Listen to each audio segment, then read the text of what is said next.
નમસ્કાર ખેડૂત મિત્રો, અમારો અનુભવ સિરીઝની અંદર હું તમામ ખેડૂત પરિવારોનું સ્વાગત કરું છું. હું દર્શન જયસ્વાલ સાઈ સીડ્સ કંપનીમાંથી કચ્છ જિલ્લો સંભાળું છું.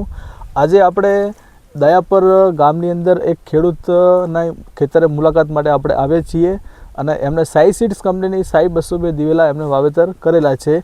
એમના શબ્દોની અંદર આપણે એમનો અનુભવ જાણીશું. નમસ્કાર. નમસ્કાર. સર્વપ્રથમ તમારો પરિચય આપો. આપણે હું જામ આજિયાલા ગામ વિરાણી છે, તાલુકો લખપત, કચ્છ અને ભુજ. બરાબર. તો આપણે વાતચીત કરીએ કે આ સાઈ કંપનીની કઈ વેરાયટી વાવેતર કરેલી છે? આ 202 છે. 202 સાઈ દિવેલા વાવેતર કરેલા વાવેતર થઈ. બરાબર. અને તમને કોને ભલામણ કરી અને કયા એગ્રોમાંથી લાવ્યા હતા? હું લાવ્યો તીરથભાઈ છે ને, વિરાણી વાળો છે, એને કીધું કે ભાઈ આ બીજું સારું છે, તમે લઈ જાઓ, એકવાર પોખો એને, પછી જોજો કેવું છે. બરાબર. તો હું 6.5 ફૂટના ગારામાં એનું વાવેતર કર્યું છે. હા, બરાબર. મોટા ટ્રેક્ટરને ખેડ કરી છે આપણે, ને ખાતર પાણી બધું બહુ નાખ્યો છે એનામાં. મહેનત ઘણી છે આપણી, એમ તો માલ નથી નીકળતો પણ મહેનત ઘણી છે આપણી એનામાં. ના 100%. બાકી એમને સરસ માહિતી આપી. જે આપણે દયાપરની અંદર રામદેવ એગ્રો પાર્થભાઈ છે, ત્યાંથી તમે બિયારણ એને કને લીધું છે, એમને ભલામણ કરી હતી. બરાબર.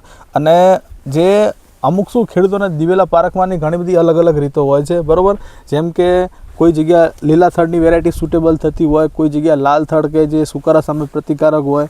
અને મેન ખેડૂતને એક જ વસ્તુ હોય કે ભાઈ મારી જમીનની અંદર સુકારા સામે કઈ વેરાયટી ટકી રહે, એ વેરાયટી આપણા માટે સારી હોય છે. તો આ જે આપણે સાઈ 202 દિવેલામાં તમને ક્યાંય છોડ સુકાતો કે એવું ક્યાંય લાગ્યું? અહીંયા ક્યાંથી સુકાયો હતો? બરાબર.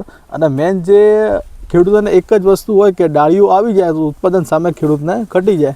તો તમને ક્યાંય ડાળિયાનો કે એવો કઈ પ્રશ્ન જોવા મળે? નથી જોયું. બરાબર. એટલે મારી જમીન છે 5 એકડ. હા, 5 એકડમાં 50 ગુણી ગાડી લીધી છે.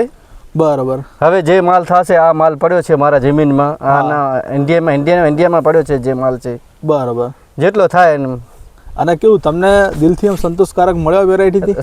સંતોષ મળ્યો. ત્યાં જવાને તીરથભાઈને હું વાત કરી કે તમે લઈ આવો ને જે માલ છે એનામાં ફોટા લઈ લો તમે. ના 100%. બીજા ખેડૂતને ખબર પડે કે આ વેરાયટી કેવી છે. ના, આપણે શું એક જ પ્રયાસ હોય છે, દરેક ખેડૂત ભાઈઓ જોડે સારી વેરાયટી જાય, સારું ઉત્પાદન મળે તો એમની પણ પ્રગતિ થાય.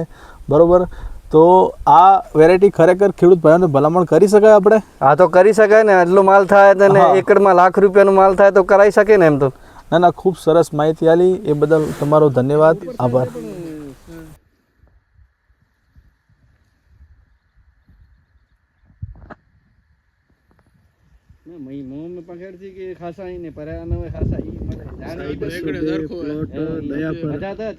કડોલી, લખપત તાલુકો. સાઈ 202.